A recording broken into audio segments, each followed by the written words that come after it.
Seorang pengendara perempuan ngotot mempertahankan dirinya benar usai menabrak seorang tukang becak. Video perdebatannya dengan seorang polisi yang mencoba mendamaikan menjadi viral di media sosial. Salah satunya diunggah oleh akun Instagram @andreli48 Rabu 17 November 2021. Pada video diketahui lokasi kejadian tersebut terjadi di Purwokerto, Rabu 17 November 2021. Terlihat seorang perempuan mengenakan helm sedang berbicara dengan seorang polisi di kerumuni warga. Terdengar ada sebuah perdebatan karena perempuan tersebut tak mau meminta maaf.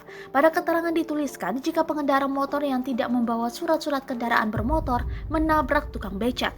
Pengendara tersebut lalu diminta polisi untuk saling bermaafan dengan tukang becak sebagai atur damai.